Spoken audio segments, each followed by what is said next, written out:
Hello friends, आप सभी लोगों का स्वागत है। तो फ्रेंड्स, आज की वीडियो में हम लोग संख्या पद्धति पढ़ रहे हैं। तो संख्या पद्धति में हम लोग ने प्रीवियस वीडियो में पढ़ा था जातीय मान और स्थानीय मान। आज का टॉपिक है संख्याओं के प्रकार। तो संख्याएं किस किस प्रकार के होते हैं हम लोग आज देखेंगे। तो चलिए वीडियो स्टार्ट करते हैं।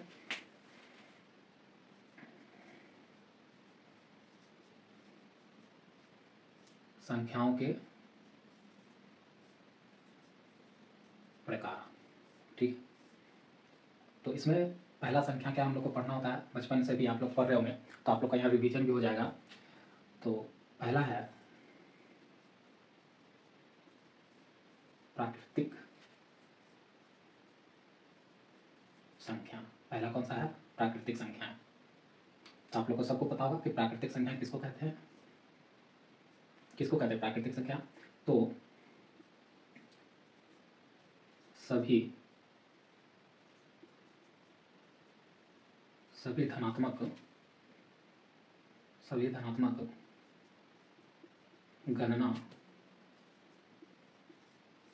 गणना वाली संख्या क्या कहलाती है? हमारी प्राकृतिक संख्या कहलाती है। तो सभी धनात्मक गणना वाली संख्या प्राकृतिक संख्या कहलाती है, ठीक है। तो हम लोग याद रखेंगे थोड़ा सा परिभाषा। प्राकृतिक संख्या वे सभी संख्याएं होती है जो गणना में यूज होता है, मतलब काउंटिंग में यूज होता है, ठीक है। गणना मतलब काउंटिंग करने में जो यूज होता है, जो हमें प्राकृतिक के द्वारा मिला है, ठीक है। तो जैसे एग्जाम्पल में देख लेंगे, इसका उदाहरण समझ में आ रहा होगा सब लोग को। यहाँ पर रिवीजन भी हो जाएगा और अधिकतर बच्चे जानते ही हैं प्राकृतिक संख्या किसको कहते हैं। तो मैं अगर पढ़ा रहा हूँ शुरू से, फाउंडेशन मैथ पढ़ा रहा हूँ, तो आप लोग के लिए रिवीजन हो जाएगा। जिनको नहीं पता है और जिनको पता है उनका रिवीजन होगा, और जिनको नहीं पता है वो सीख लेंगे, ठीक है। तो कौन कौन से हमारे प्राकृतिक संख्या होते हैं उदाहरण में? 1 2 3 4 5 ऐसे से जाते जाते आदि, मतलब कोई अंतिम नहीं है। जितने भी धनात्मक संख्या है, धनात्मक मतलब इंग्लिश वाले अगर नहीं पकड़ पा रहे तो धनात्मक को बोलते हैं पॉजिटिव। तो जितने भी पॉजिटिव काउंटिंग नंबर्स हैं वो सारे हमारे क्या कहलाते हैं? प्राकृतिक संख्या कहलाते हैं, ठीक है। इसके एग्जाम्पल आपको स्टार्ट होता है कहाँ से? 1 2 3 4 5 6 7 8 9 10 11 12 ऐसे तक आगे की ओर, ठीक है। तो ये सभी हमारे प्राकृतिक संख्या होंगे, ठीक है। एक चीज़ इसमें नोट करके याद रखिएगा कि जीरो के बारे में। जीरो प्राकृतिक संख्या नहीं है। ये बहुत अच्छा बात है, इसको याद रखना है नोट में कि जीरो प्राकृतिक संख्या नहीं होता है, ठीक है। तो चलिए प्राकृतिक संख्या के बारे में मैं हट जाता हूँ। आप लोग एक बार स्क्रीनशॉट मारना चाहते हैं मार लीजिएगा, ठीक है। अच्छा, इसमें एक और नोट है। प्राकृतिक संख्या को कैसे हम बार बार प्राकृतिक संख्या तो नहीं लिखेंगे।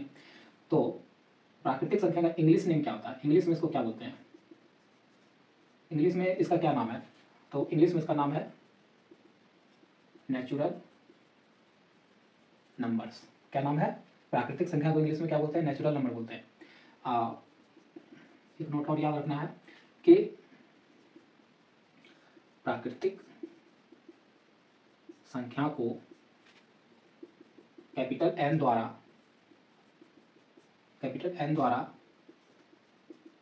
दर्शाया जाता है।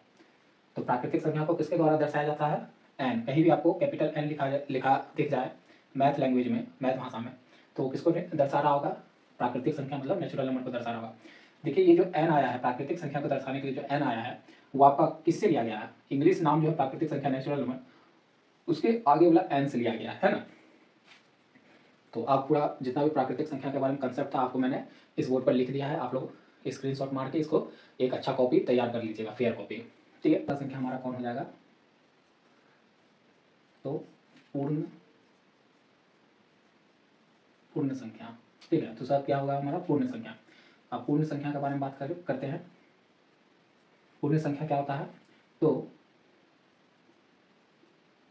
सभी धनात्मक संख्या और तथा जीरो को पूर्ण संख्या कहते हैं। क्या समझे? सभी धनात्मक संख्या, और उसमें अगर हम सभी धनात्मक संख्या या इसी को बोलेंगे सभी प्राकृतिक संख्या, अगर उसमें हम जीरो को शामिल कर ले तो वो संख्या जो इस दोनों का मेल से जो संख्या बनेगा वो हमारा क्या कहलाएगा? पूर्ण संख्या कहलाएगा। कहने का मतलब है यहाँ पर एक शॉर्ट में बोले तो जितना भी आपका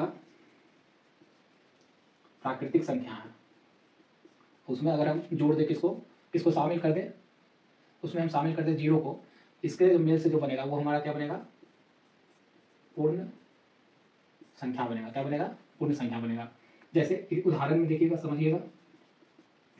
उदाहरण देखिए, प्राकृतिक संख्या का उदाहरण क्या क्या होता था अभी तुरंत पढ़े, 1 2 3 4 5 6 dot dot dot dot dot आदि तक, मतलब जिसका अंत नहीं है, ठीक है। लेकिन इसी में प्राकृतिक संख्या यहाँ से यहाँ तक कौन है?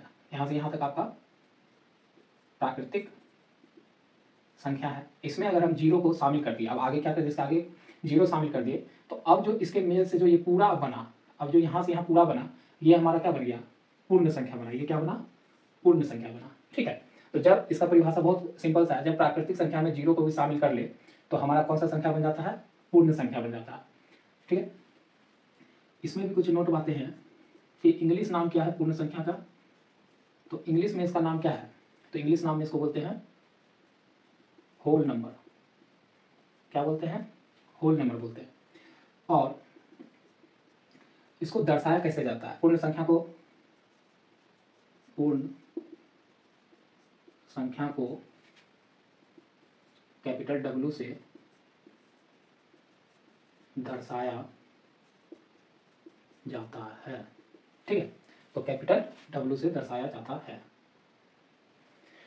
तो पूर्ण संख्या के बारे में इतना जरूरी बातें थी कि पूर्ण संख्या का परिभाषा क्या होता है, पूर्ण संख्या को कैसे समझ सकते हैं कि जब प्राकृतिक संख्या में जीरो को शामिल कर लेते हैं तो हमारा पूर्ण संख्या बनता है। तो पूर्ण संख्या का ये है पूरा। पूर्ण संख्या को इंग्लिश नेम होता है होल नंबर, इसलिए होल नंबर में से डब्ल्यू आगे वाला लेके अगर पूर्ण संख्या को हमको कहीं पर दर्शाना है शॉर्ट फॉर्म में तो डब्ल्यू लिख देते हैं, तो इसका मतलब निकल जाता है पूर्ण संख्या, ठीक है। तो ये हो गया आपका पूर्ण संख्या भी कंप्लीट हो गया। संख्या कौन सा है? थर्ड संख्या में ले लेते हैं पूर्णांक।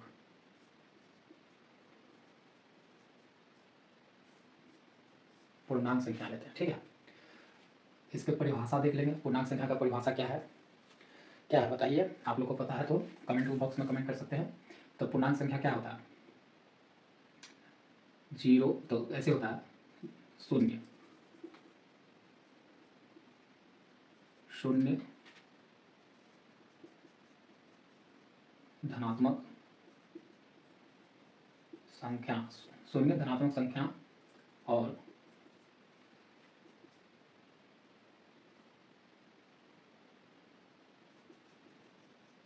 ऋणात्मक संख्या, शून्य धनात्मक संख्या और ऋणात्मक संख्या के मेल से बनी संख्या को पूर्णांक संख्या कहते हैं। कैसे बोल सकते हैं कि पूर्णांक संख्या क्या है? जब शून्य धनात्मक संख्या और ऋणात्मक संख्या को एक साथ मिला दे और उसके द्वारा तीनों को मिलाने के बाद जो हमारा संख्या बनता है उसको हम क्या कह सकते हैं? पूर्णांक संख्या कह सकते हैं। क्या कह सकते हैं उसको? पूर्णांक संख्या कह सकते हैं। जैसे एग्जाम्पल में देखिए, अगर उदाहरण देखेंगे तो ज़्यादा समझ में आएगा। उदाहरण में जैसे देखिए, हमारा क्या बोले? शून्य बोले, शून्य ले लेते हैं बीच में। उसके बाद धनात्मक संख्या, धनात्मक मतलब पॉजिटिव संख्या शून्य के बाईं तरफ। तो यहाँ से 1 2 3 4 dot dot dot dot dot इधर चलते रहेगा। और ऋणात्मक संख्या तो इधर -1 -2 -3 डॉट डॉट डॉट डॉट इधर भी चलते रहेगा। सॉरी, इधर दायां इधर बायां साइड चलते रहेगा। तो देखिए इसमें जीरो भी है, यहाँ से यहाँ तक हमारा धनात्मक संख्या है, ठीक है। धनात्मक संख्या जिसको और क्या बोल सकते हो? प्राकृतिक संख्या भी बोल सकते हो, ठीक है। धनात्मक संख्या यहाँ पर आपका प्राकृतिक संख्या हो गया। और इधर से जीरो के इस तरफ देखोगे तो ये आपका क्या है? आपका ऋणात्मक संख्या हो गया इधर, है ना। इस तरफ आपका ऋणात्मक संख्या हो गया।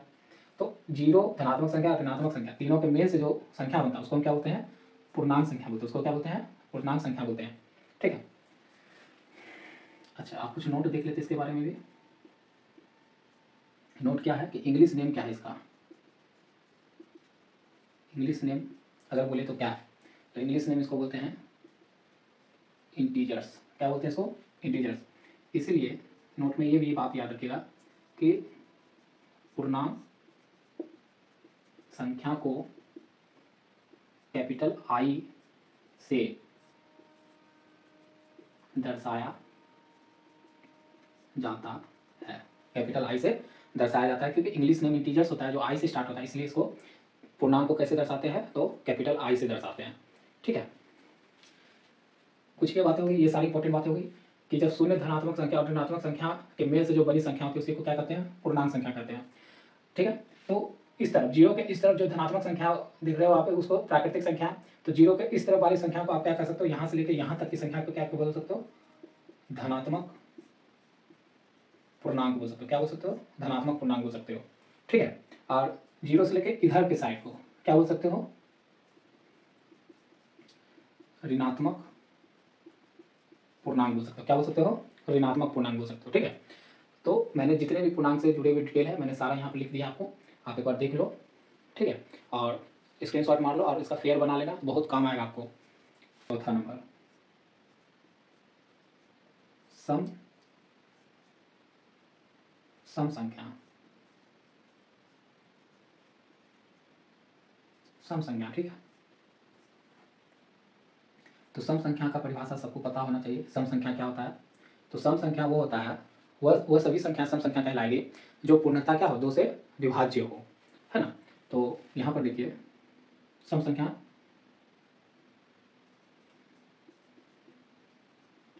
वह संख्या है जो 2 से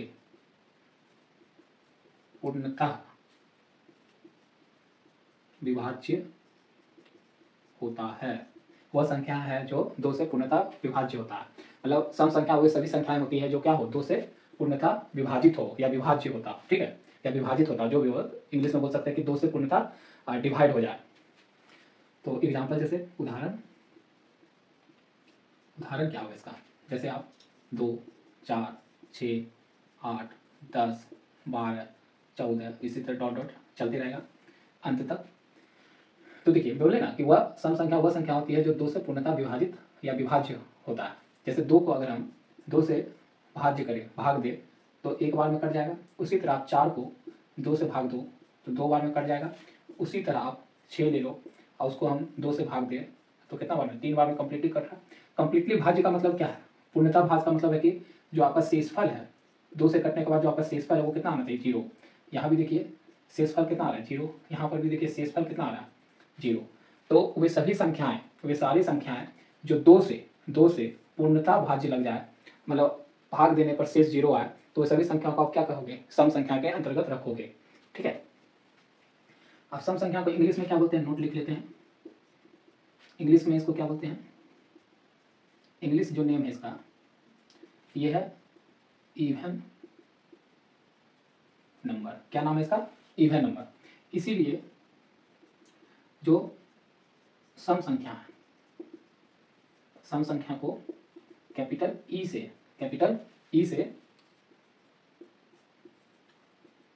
दर्शाया जाता है। कैपिटल ई से दर्शाया जाता है। ठीक है, तो ये हो गए सम संख्या के बारे में सारी बातें, जितने भी इंपॉर्टेंट बातें हैं। ठीक है, तो आप लोग देख लो, स्क्रीनशॉट मार लो। 5वां नंबर है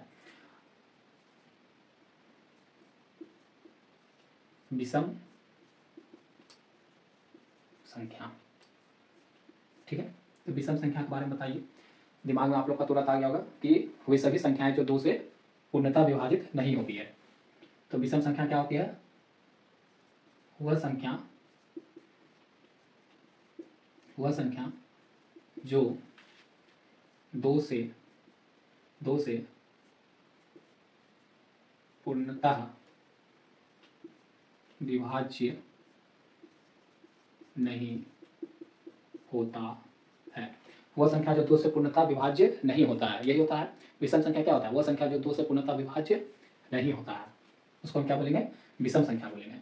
जैसे उदाहरण में देखिए तो क्या होगा? 1, 3, 5, 7, 9, 11, 13, 15, 17 ऐसे ऐसे डॉट डॉट चलते जाएगा। तो ये सारी संख्या जो है देखिए 2 से विभाज्य नहीं है।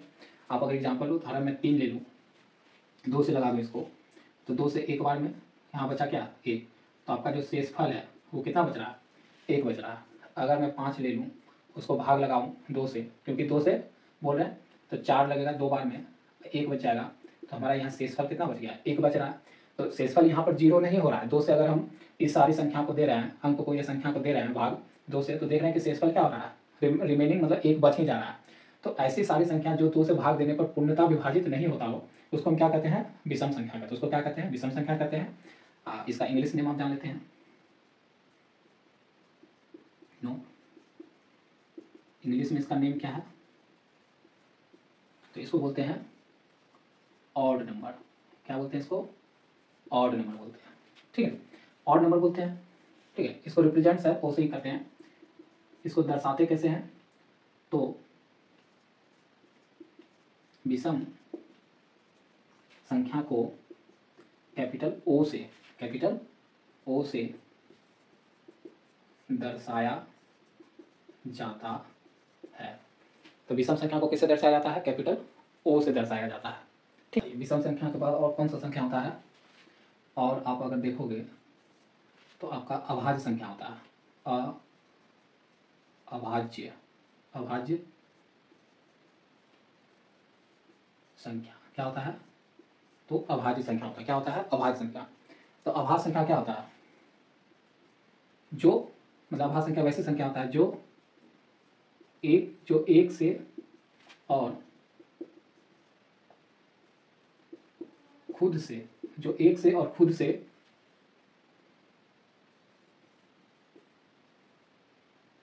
विभाज्य हो। वह संख्या जो एक से और खुद से विभाज्य हो, वे सभी संख्या क्या कहलाती है, वे सभी संख्या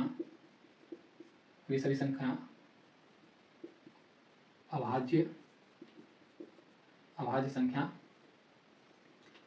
कहलाती है।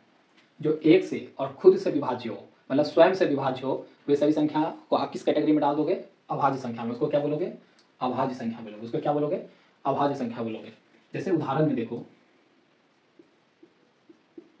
उदाहरण में तो कहाँ से होगा, 2, 3, 5, 7 और बता 11, 13, 14, 15, 16, 17, 19, इस तरह से चलते रहेगा। तो अभाज्य संख्या ये होती है। देखो 2 जो है इसको कौन भाज्य कर सकता है, 1 कर सकता है 2 बार में, खत्म। और फिर 2 को 2 खुद कर सकता है 1 बार में, है ना। उसी तरह आप और नंबर लो, जैसे 5 लो, तो 5 को 1 कर सकता है 5 बार में, और 5 को खुद 5 कर सकता है 1 बार में, है ना। तो क्या बोले अभाज्य संख्या, कि जो संख्या 1 से और खुद से विभाज्य हो, जो संख्या 1 से और खुद से विभाज्य हो, वे सभी संख्या कैसे संख्या कहलाती है, अभाज्य संख्या कहलाती है। इसके उदाहरण आप इस तरह से देख सकते हो, है ना। तो ये आपके अभाज्य संख्या हो गए।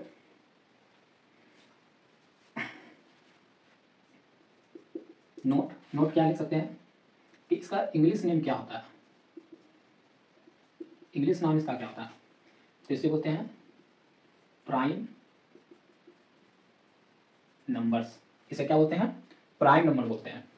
इसीलिए हाँ, प्राइम नंबर इसको बोलते हैं। तो अभाज्य संख्या को रिप्रेजेंट करते हैं, मतलब इंग्लिश नेम क्या है इसका, प्राइम नंबर। ठीक है, इसको रिप्रेजेंट करेंगे तो इसका आगे वाला पी से, तो प्राइम नंबर को रिप्रेजेंट क्या करते हैं, नोट लिख देते हैं। तो इसको अभाज्य संख्या को कैपिटल पी द्वारा दर्शाया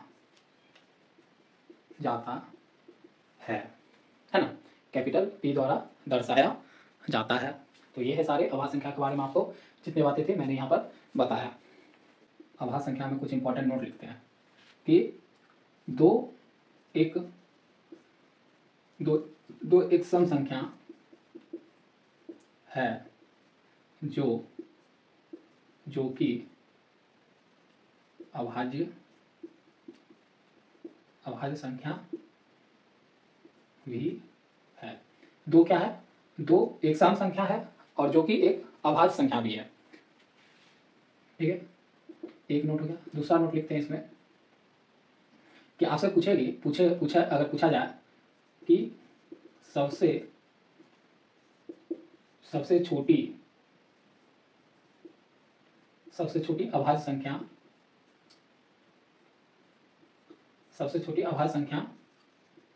क्या है, सबसे छोटी अभाज्य संख्या क्या है, तो आपका आंसर होना चाहिए कि सबसे छोटी अभाज्य संख्या कौन है, 2 है। सबसे छोटी अभाज्य संख्या कौन है, 2 है। ठीक है ना, ये सब बातें याद रखना है। और कुछ बातें याद रखना है कि 1 से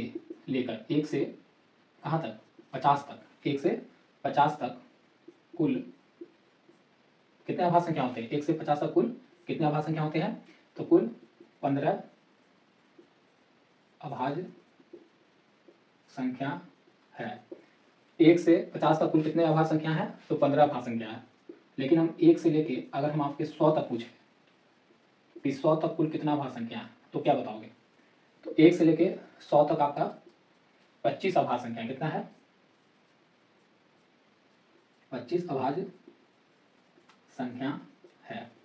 ठीक है, और हम लिखे फिर 1 से लेकर अगर हम 500 तक पूछ ले आपसे, 1 से 500 तक कुल कितनी अभाज्य संख्या, तो क्या बताओगे, तो याद रखना है कुल 95 अभाज्य संख्या है। और अगर आपसे पूछे कि 1 से लेकर 1000 तक बताइए, 1 से लेकर 1000 तक कुल अभाज्य संख्या बताइए, कितना बताओगे, 168। कितना बताना आपको, 168 अभाज्य संख्या है। देखिए ये कुछ इंपॉर्टेंट बातें हैं, ये सब अभाज्य संख्या से जुड़ी इंपॉर्टेंट बातें आप लोग याद रखना कि 2 एक सम संख्या है लेकिन 2 एक अभाज्य संख्या भी है और सबसे छोटी अभाज्य संख्या 2 ही है। ठीक, और 1 से लेकर 50 तक जो अभाज्य संख्या आपसे पूछा जाए तो 15 याद रखिएगा, इसको मैं अच्छा से लिख देता हूँ। कुल कितना है, 15, 1 से 50 के बीच में, 1 से 100 के बीच में 25, 1 से 500 के बीच में 95 और 1 से 1000 के बीच में 168 है। तो ये सब आपको अभाज्य संख्या से जुड़े हुए सारी बातें हमने यहाँ पर आपको पढ़ा दिया।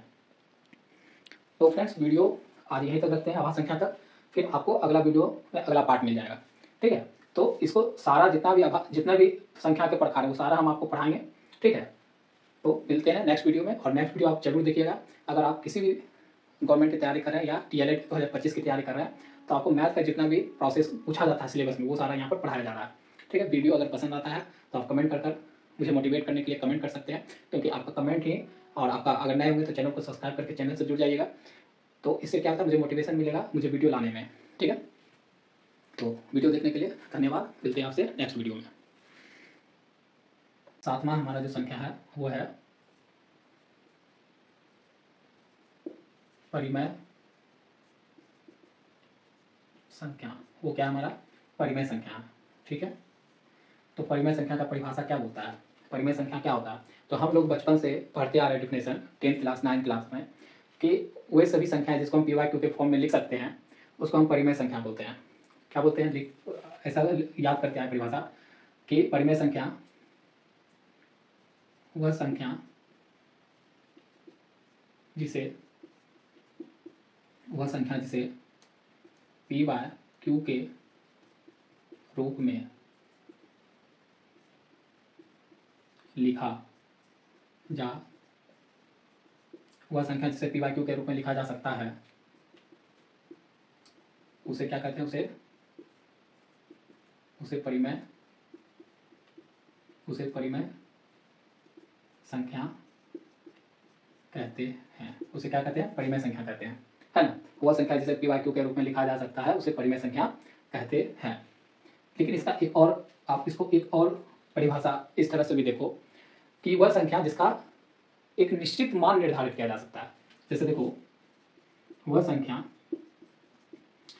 जिसका निश्चित मान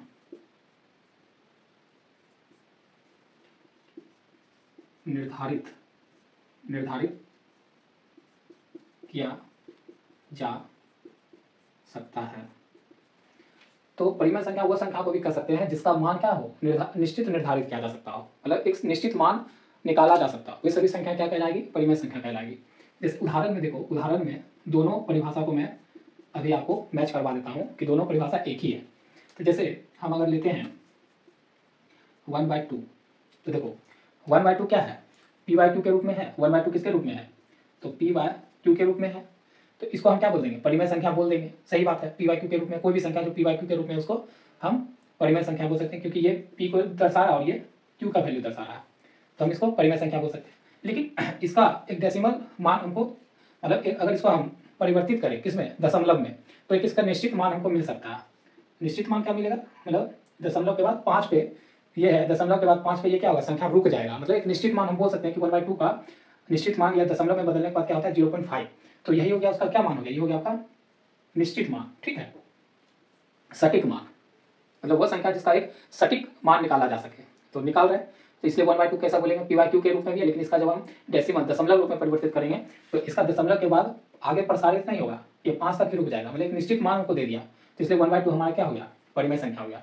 अगर एक और एग्जाम्पल देखिए, अगर हम बोलते हैं कि आप लीजिए 1/4, है ना, 1/4 लीजिए, तो क्या हो जाएगा? इसका होगा 0.25। कितना होगा? 0.25 आएगा, आएगा ना? 0.25 आएगा।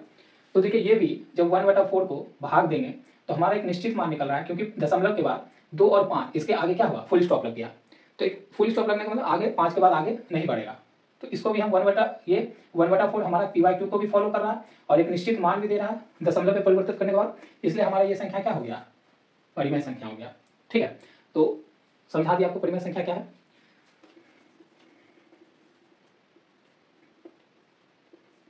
तो ये याद रखना आप लोग को।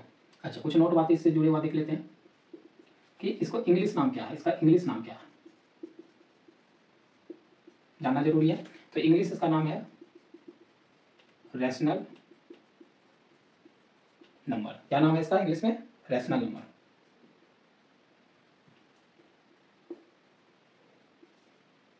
आर। अच्छा, तो इसको रिप्रेजेंट किससे करते होंगे? इसको दर्शाते किससे होंगे? तो परिमेय संख्या को कैपिटल आर द्वारा दर्शाया जाता है। तो परिमेय संख्या को किसके द्वारा दर्शाया जाता है? कैपिटल आर द्वारा दर्शाया जाता है। तो परिमेय संख्या से जुड़ी सारी बातें मैंने इस बोर्ड पर लिखा और आपको समझाया। और p/q के रूप में जब इसको लिखते हैं तो एक परिभाषा में बोलता है कि q do not equal to 0। ये कंडीशन लिखता है। ये क्या लिखता है? कंडीशन। ठीक है, क्योंकि q 0 नहीं होगा, क्योंकि आप देखो कोई संख्या लिए 2, जैसे हम लिए 1/2 लिए थे, जब ये p/q फॉलो कर रहा था तो ये था हमारा p और ये था हमारा q, तो q के जगह पर कौन था? 2। तो बोलता है q do not equal to 0। q का मान क्या हो सकता है? 0 नहीं हो सकता, क्योंकि आप अगर 0 कर दोगे, अगर q का मान 0 कर दोगे तो ये हो गया 0 और ये तो 1/0 हो गया। और ये संख्या क्या होता है? ये होता है नॉट डिफाइंड। क्या होता है? इसको आप कभी डिफाइंड नहीं कर सकते हो। तो जब कोई भी संख्या के नीचे 0 आ जाए भाग में, तो वो संख्या क्या बन जाती है? नॉट डिफाइंड संख्या बन जाती है। तो उसको मतलब परिभाषित नहीं किया जा सकता है। इसलिए काट जब भी p/q में लिखते हैं तो q लिख देता है कंडीशन की q का वैल्यू क्या होना चाहिए? 0 नहीं होना चाहिए, क्योंकि q का वैल्यू अगर 0 होगा तो वो संख्या हमारा नॉट डिफाइंड हो जाएगा, अपरिभाषित हो जाएगा, इसलिए तब वो हमारा परिमेय संख्या नहीं होगा। तो 0 के छोड़कर अलावा कुछ भी हो सकता है। ठीक ना? तो ये आपका हो गया परिमेय संख्या के बारे में सारी। अब है हमारा 8वां,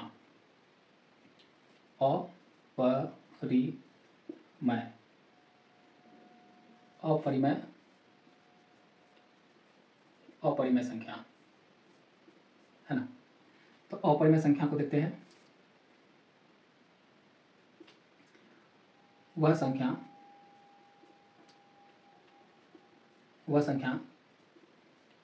जिसे p/q के रूप में नहीं लिखा जा सकता है। वह संख्या जिसे p/q के रूप में नहीं लिखा जा सकता है उसे हम क्या बोलेंगे? अपरिमेय संख्या बोलेंगे। या और इसका परिभाषा देखेंगे तो क्या बनेगा कि वह संख्या जिसका एक सटीक या एक निश्चित, जो भी बोलेंगे, वह संख्या जिसका एक सटीक मान नहीं, एक सटीक मान नहीं निर्धारित किया जा सकता है।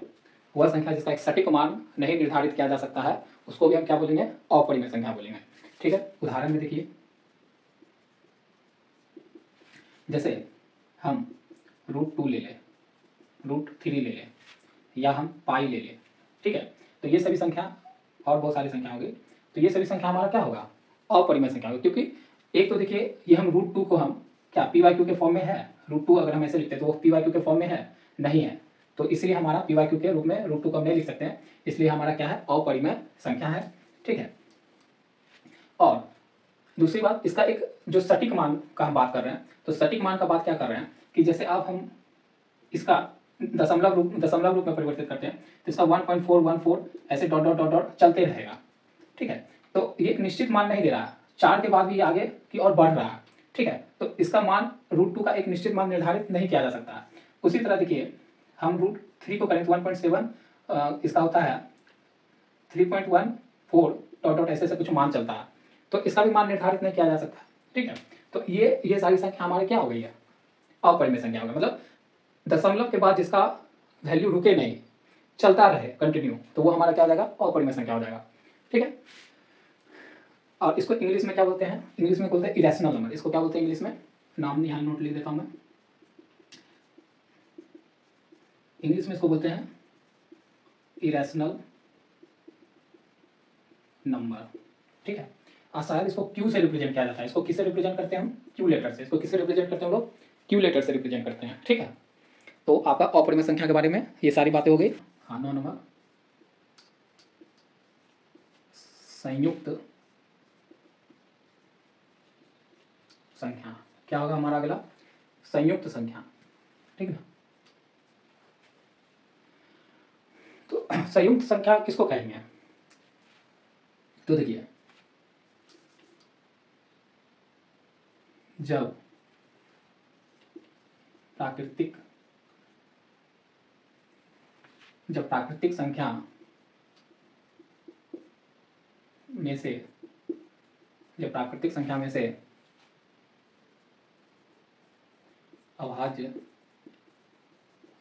संख्या में से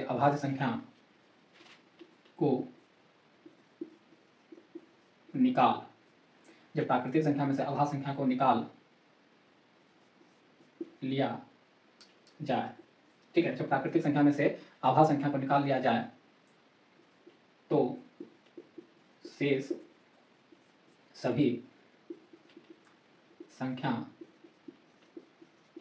संयुक्त संख्या कहलाती है। क्या बोले कि जब हम प्राकृतिक संख्या भी हम पढ़े, पहला संख्या हमारा प्राकृतिक संख्या था, तो बोलता है कि प्राकृतिक संख्या में से आप अभाज्य संख्या को अगर निकाल लेते हैं तो जो शेष संख्या बचता है वो हमारा क्या होता है? संयुक्त संख्या होता है। तो देखिए, एक उदाहरण में अगर देखें तो उदाहरण में हमारा प्राकृतिक संख्या कहाँ से 1 2 3 4 5 6 7 8 9 10 11 12 13 ऐसे डॉट डॉट चलते रहेगा। अब इस सब में से बोल रहा है कि अगर हम अभाज्य संख्या, ये सारा किस में चला जाएगा? ये सारा हमारा प्राकृतिक संख्या है। अब इस सब में से अगर हम अभाज्य संख्या को छांट ले तो अभाज्य संख्या हमारा कहाँ से स्टार्ट हो रहा था? 2 3 5 2 3 5 7 11 13 ऐसे डॉट डॉट ये भी चलता है। तो ये सारा हमारा क्या था? अभाज्य संख्या। तो देखिए, प्राकृतिक संख्या में से जब हम अभाज्य संख्या छांट लिए तो हमारा जो संख्या शेष बचा ऊपर में कौन कौन शेष बचा? 2 गया तो 1 बचा। अच्छा, एक को थोड़ा नहीं लेंगे। ठीक है, दो खत्म हो गया। ठीक है, इसमें से 3 खत्म हुआ, 5 खत्म हुआ, 7 खत्म हुआ, 11 खत्म हुआ, 13 खत्म हुआ। हमारे पास संख्या क्या होता है? 4 6 8 9 10 12 इसी तरह डॉट डॉट आगे चलेगा। तो ये सारी संख्या आप देख रहे हो, ये आपका क्या है? संयुक्त संख्या है। एक उदाहरण के तौर पे ये आप देख सकते हो। ठीक है, तो बोले हम समझाए आपको कि प्राकृतिक संख्या में से अभाज्य संख्या को अगर अलग कर दे तो जो संख्या हमको बचेगा वो संख्या हमारा क्या कहलाएगा? संयुक्त संख्या कहलाएगा। वो संख्या हमारा क्या कहलाएगा? संयुक्त संख्या कहलाएगा। लेकिन हम लोग बचपन से एक चीज़ और पढ़ते आ रहे हैं कि संयुक्त संख्या को वैसी सारी संख्या को कहते हैं जिसका जो जो डिवाइड हो, जो विभाज्य हो जाए, विभाजित हो दो से ज़्यादा संख्या से, मतलब एक से हो, खुद से तो हो ही, और एक कोई अलग संख्या से अगर कट जाए तो वो सारी संख्या क्या कहलाती है? संयुक्त संख्या कहलाती है। ठीक, तो यहाँ तक आप लोग लिखे होंगे, यहाँ तक लिखिए, इसमें और कुछ बातें लिखनी है। हो गया यहाँ तक? ये मिटाते थोड़ा सा।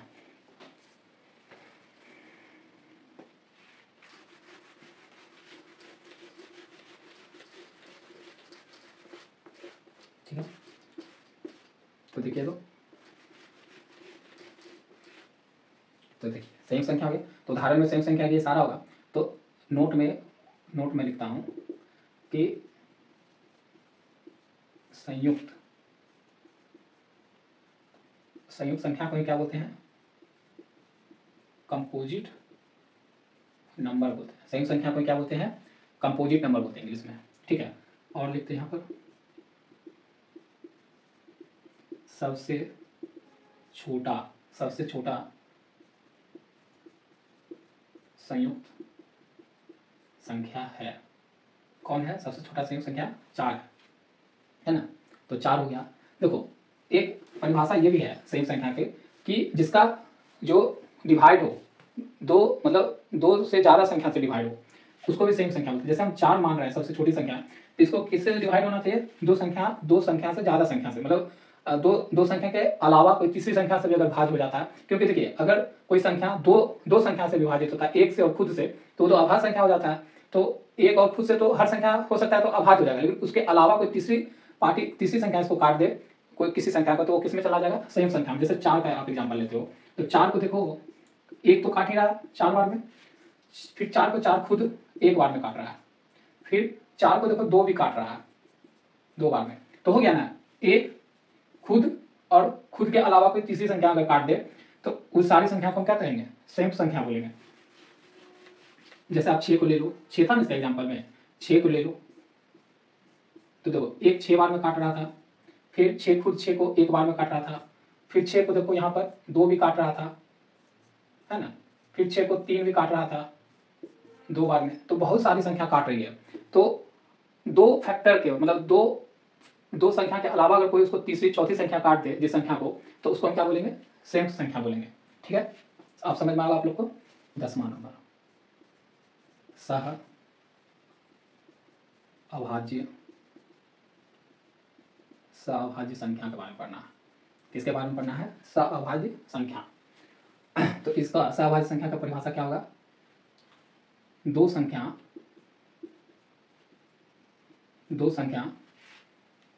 जिसका HCF क्या 1, दो संख्या जिसका HCF 1 हो, वे सभी संख्या क्या कहलाती है हमारे? वे सभी संख्या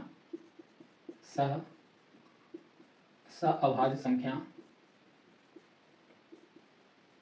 कहलाती है। दो संख्या जिसका HCF क्या निकले? 1 निकले, उसको हम क्या बोलेंगे? सहअभाज्य संख्या कहेंगे। जैसे उदाहरण के तौर पे आप देखोगे, यहाँ पर उदाहरण ले लो, जैसे मैं ले लिया 3 और 5, और ये हमेशा कैसा आता है? पेयर में आता है। 3 और 5 ले लिया, जैसे मैंने ले लिया 2 3, है ना, जैसे मैं ले लेता हूँ 6 7, है। तो इस सब का HCF आप देखो, इस सब का HCF अगर निकालोगे, इस दोनों का HCF निकालोगे तो आपका क्या आएगा? 1 आएगा। इस दोनों के बीच में HCF निकालो तो भी 1 आएगा। इस दोनों के बीच में आप HCF निकालो तो भी 1 आएगा। तो दो संख्या जिसका HCF कितना है? 1 आए, अब वो हमेशा कैसा आएगा? दो संख्या पेयर में आएगा, और उसका HCF 1 आए, तो वो दोनों संख्या एक दूसरे के लिए क्या कहलाएगी? मतलब आपस में क्या कहलाएगी? संयुक्त अभाज्य संख्या कहलाएगी। क्या कहलाएगी? संयुक्त अभाज्य संख्या कहलाएगी। ठीक है, तो ये उदाहरण होंगे इस प्रकार के। अच्छा, सहअभाज्य संख्या को क्या कहते हैं इंग्लिश में? इसको बोलते हैं को प्राइम नंबर। इंग्लिश में क्या बोलते हैं इसको? को प्राइम नंबर। ठीक है, ये हो गया। अच्छा, नोट बातें ये भी रखना है आपको कि दो अभाज्य संख्या हमेशा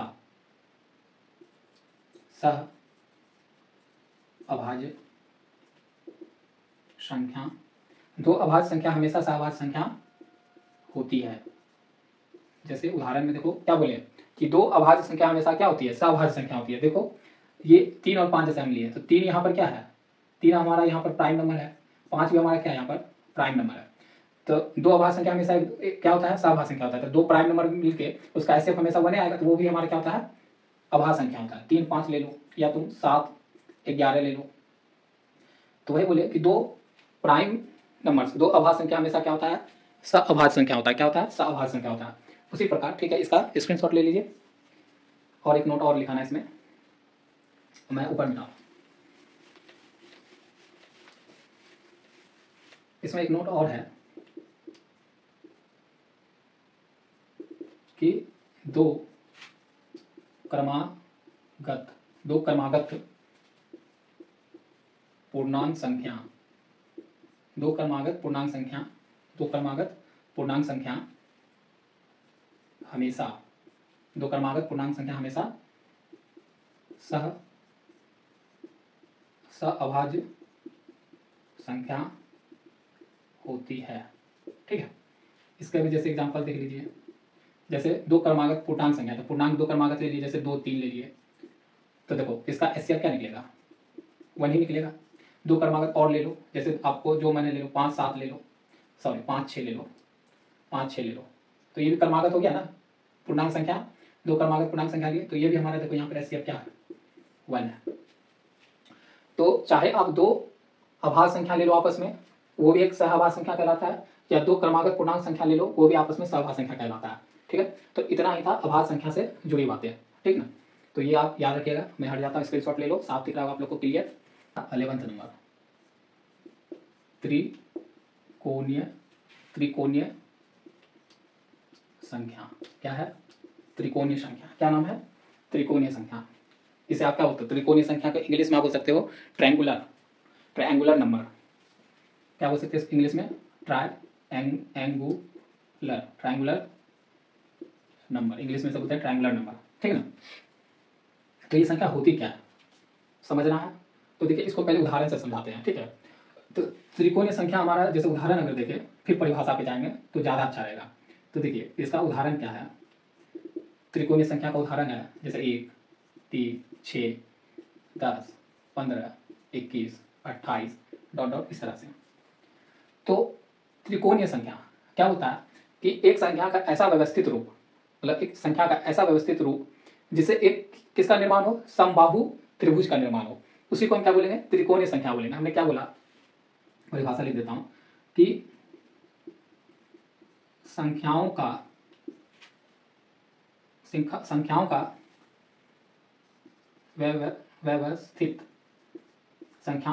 व्यवस्थित रूप जो एक समबाहु त्रिभुज का निर्माण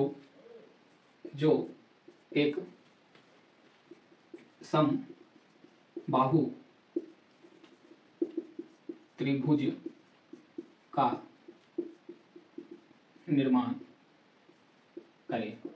मतलब संख्याओं का एक व्यवस्थित रूप जो एक समबाहु त्रिभुज का निर्माण करे। किसका निर्माण करे, समबाहु त्रिभुज का निर्माण करते हुआ प्रतीत हो या निर्माण करे, उसी को हम क्या बोलते हैं, त्रिकोणीय संख्या बोलते हैं। इसके उदाहरण क्या है, जैसे 1 3 6 10 15 21 28। तो और होंगे बहुत सारा, तो और होंगे तो कैसे हम याद रखेंगे, कैसे इतना सारा याद रखेंगे। तो इसके लिए एक सूत्र भी है, लेकिन समझ लो कि संख्याओं का व्यवस्थित स्वरूप जो एक समबाहु त्रिभुज का निर्माण करे। यहां पर ध्यान देना, किसका निर्माण करे, समबाहु त्रिभुज का निर्माण करता। देखिए जैसे अगर एक को हम गोला बनाए तो ऐसे गोला बना सकते हैं। समबाहु त्रिभुज का मतलब होता क्या है, समबाहु त्रिभुज का मतलब होता है जिसका तीनों भुजा क्या हो, आपस में बराबर हो। तीनों भुजा आपस में क्या हो, तीनों भुजा आपस में क्या हो, बराबर हो, उसी को हम बोलते हैं समबाहु त्रिभुज। तो जैसे इसी को जैसे एक को हम लिख सकते हैं, तो चार तीनों तरफ से देखेंगे तो यही एक आ रहा है, इधर से भी देखेंगे, इधर से भी देखेंगे, इधर से भी देखेंगे तो एक ही दिखेगा। ज्यादा करके अगला से आपको ज्यादा सटीक समझ में आएगा त्रिभुज कहाँ बन रहा है सर, त्रिभुज कैसे बनेगा। जैसे 1 2 3,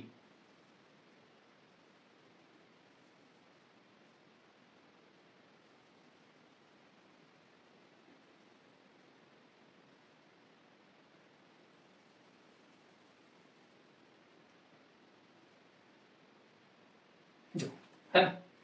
अब देखो एक को मैंने ऐसे रिप्रेजेंट कर सकता हूँ, 3 को ऐसे रिप्रेजेंट किया, ठीक है। तो देखो यहाँ से इसको अगर हम ये मान लेते हैं ये संख्या है, ये गोला डॉट काला वाला, तो ये एक त्रिभुज का निर्माण कर रहा है, समबाहु त्रिभुज का। कैसे? देखो इधर से साइड देखो तो कितना है, 2 है, 2 गोला इधर से भी, इधर से देखो तब भी 2 ही आ रहा है, ये दोनों, इधर से देखो तब भी 2 ही आ रहा है, तो वो बना रहा है, एक समबाहु त्रिभुज बना रहा है ना। तो ये सभी संख्याएं जो मिलकर किसका निर्माण करे, एक समबाहु त्रिभुज का निर्माण करे, उसी को समबाहु त्रिभुज का निर्माण करे, उसी को बोलते हैं त्रिकोणीय संख्या। आप देखो अगर हम 6 का बनाएंगे तो कैसे बनेगा, 1 2 3 4 5 6, देखो बना रहा है, देखो बना रहा है। इधर से देखो 3 है ना, इधर साइड, इधर से 3 3 एक लाइन में, इधर से भी 3 और इधर से भी 3 है, तो एक समबाहु त्रिभुज बना। मतलब संख्या को अगर हम डॉट के रूप में लिख रहे हैं तो वो जैसे 6 संख्या को हम डॉट के रूप में रिप्रेजेंट कर रहे हैं, तो उससे देख रहे हैं कि हमारा ऐसा एक आकार बन रहा है, एक समबाहु त्रिभुज का बन रहा है कि इधर से भी 3 ही आ रहा है डॉट, इधर से भी 3 इधर से भी 3। समबाहु त्रिभुज तो बोलता ही है कि तीनों भुज आपस में क्या होते हैं, बराबर होते हैं। तो देखो बना, तो ये सारे एग्जाम्पल हो गए। लेकिन समबाहु त्रिभुज एक श्रृंखला में चलता है, एक सीरीज में चलता है शायद, तो ठीक है। तो जैसे एक मतलब ये एक स्थान पे, ये दूसरा, ये तीसरा, ये चौथा, ये पांचवा, ये छठा, ये सातवां स्थान पे है। तो आपको जैसे एग्जाम में पूछ लेगा कि हमको निकाल के दिखाइए डायरेक्ट 7वां त्रिभुज संख्या, तो उसके लिए क्या हम इतना याद करके रखेंगे? नहीं, याद करके नहीं रखेंगे। इसके लिए हमारे पास एक फॉर्मूला होता है, फॉर्मूला याद करेंगे। तो चलिए यहाँ तक आप लोग लिख लिया होगा। देखिए अगर हम आपसे यहाँ पर दे, अगर एक क्वेश्चन दे दे, हम बोले कि 7वां त्रिभुज संख्या बताएं, ठीक है, 7वां त्रिभुज संख्या बताएं, तो आपको क्या करना है, इतना हम बार बार याद नहीं रखेंगे क्योंकि याद करने में भी अल्टर है ना। तो इसको एक सूत्र दिया गया, क्या दिया गया? सूत्र क्या है कि n+1 डिवाइडेड बाय 2। ये सूत्र आपको याद रखना है। कोई भी बोल दे कि त्रिभुज संख्या या त्रिकोणीय संख्या आपको निकालने बोल दे, तो आप इस फॉर्मूला से कहीं का भी त्रिकोणीय संख्या निकाल सकते हो। जैसे हमको यहाँ पर 7वां बोला, तो यहाँ पर सातवां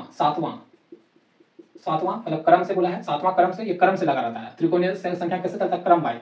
तो 7वां पूछा, मतलब 7 यहाँ पर कौन है, तो n रिप्रेजेंट करना है 7, मतलब 7 मतलब संख्या का ये क्रम बताता है। n क्या बताता है? तो संख्या का क्रम बता रहा है। तो यहाँ पर संख्या का क्रम हमसे क्या पूछा गया है? 7वां। तो 7वां पूछा गया है, तो निकलेगा कैसे? तो n की जगह 7 रखेंगे, 7 + 1 डिवाइडेड बाई 2, तो 7, और ये हो जाएगा 8 डिवाइडेड बाई 2, 2 से कटेगा 4 बार में, तो 7 × 4 कितना हो जाएगा? 28। तो देखिए 1 2 3 4 5 6 7, ये हमारा 7वां देखिए 28 आया। तो इसी तरह से हमको त्रिकोणीय संख्या जो है एक क्रम वाइज चलता है, मतलब एक क्रम में रखा हुआ है, एक सीक्वेंस में रखा हुआ है, ठीक है। तो इसका क्रम एग्जाम में पूछ लेता है कि 7वां बताइए या तीसरा बताइए, चौथा बताइए, तो उसको हम याद रखने में भी अल्टर है। तो उसके लिए फॉर्मूला है, सूत्र है कि n+1/2। इसी से रिलेट करके इसको याद रखेंगे। कोई भी अगर क्रम का पूछ लिया, कोई भी सीक्वेंस में, कोई भी बीच का या कहीं का भी पूछ लिया त्रिकोणीय संख्या, तो हम लोग निकाल देंगे। जहां पर n किसको रिप्रेजेंट करा होगा? संख्या का क्रम को, संख्याओं का क्रम रिप्रेजेंट करता है, ठीक है। तो आपको आया होगा त्रिकोणीय संख्या समझ में, ठीक है। तो हमारा जितना भी संख्याओं के प्रकार थे हम लोग ने कंप्लीट किया।